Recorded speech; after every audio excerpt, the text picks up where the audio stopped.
Gujarat semiconductor કોન્ફરન્સમાં 2026માં વિવિધ ઉદ્યોગ રોકાણકારો સાથે મુખ્યમંત્રી ભૂપેન્દ્ર પટેલે કરી બેઠક. રાજ્યમાં memory module facility, power chip ઉત્પાદન અને સેમિકન્ડક્ટર માટે R&D સેન્ટર અને સ્પેશિયાલિટી કેમિકલ ફેસિલિટી શરૂ કરવા પર ચર્ચા પરામર્શ.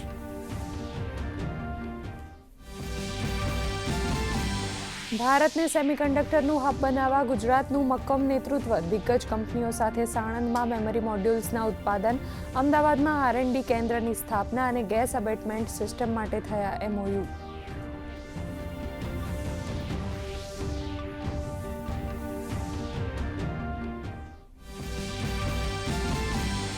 કેન્દ્રીય મંત્રી અશ્વિની વૈષ્ણવે કહ્યું, 2026 સુધી 3 નવા સેમિકન્ડક્ટર પ્લાન્ટ શરૂ કરાશે. મુખ્યમંત્રીએ 2030 સુધી ગુજરાતને સેમિકન્ડક્ટર ક્ષેત્રે અગ્રણી રાજ્ય બનાવવાની વ્યક્ત કરી નેમ, તો નાયબ મુખ્યમંત્રીએ કહ્યું, ગુજરાતમાં આજની પેઢીએ કરેલું રોકાણ આવનારી 10 પેઢી સુધી સુરક્ષિત.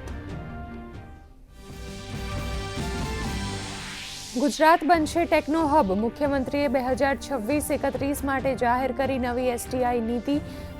ગુજરાતમાં સંશોધન માટે 1000 કરોડનું સ્વદેશી અનુસંધાન ફંડ જાહેર. 2030 સુધીમાં 1 લાખ કુશળ સંશોધકો તૈયાર કરવાનું રાજ્ય સરકારનું લક્ષ્ય.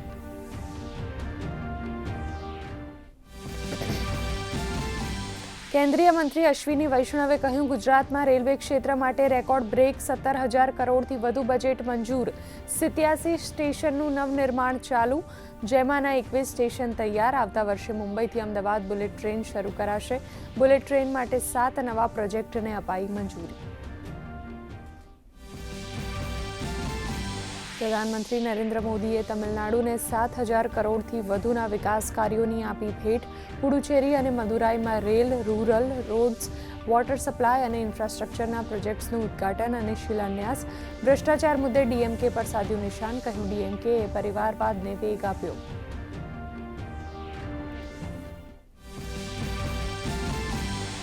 અમેરિકાએ ઇઝરાયલના હુમલામાં ઈરાનના સુપ્રીમ લીડર ખામનેઈના મોત બાદ ઈરાનમાં 40 દિવસનો શોક જાહેર. ખાડી દેશોમાં તણાવને પગલે અનેક ગુજરાતી ફસાયા. ભારત સરકારે ફસાયેલા ભારતીયોને વિદેશોમાં નોંધણી કાર્યાલયો સાથે સંપર્ક કરવાની કરી અપીલ.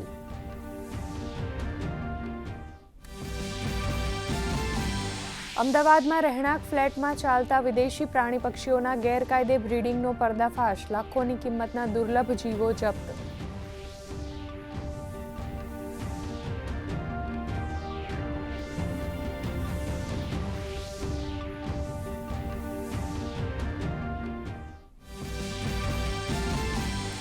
રાજ્યમાં માર્ચ મહિનામાં જ કાળઝાળ ગરમીની શરૂઆત. ડીસામાં તાપમાન 34.2 ડિગ્રી નોંધાયું.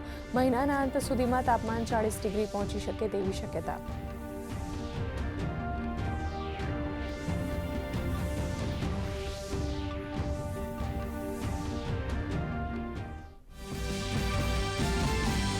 ICC T20 વિશ્વકપના વર્ચ્યુઅલ ક્વાર્ટર ફાઇનલમાં ભારત વેસ્ટ ઇન્ડિઝ મેચમાં ભારતે ટોસ જીતી પસંદ કરી બોલિંગ. બંને ટીમ માટે કરોયા મરોની સ્થિતિ.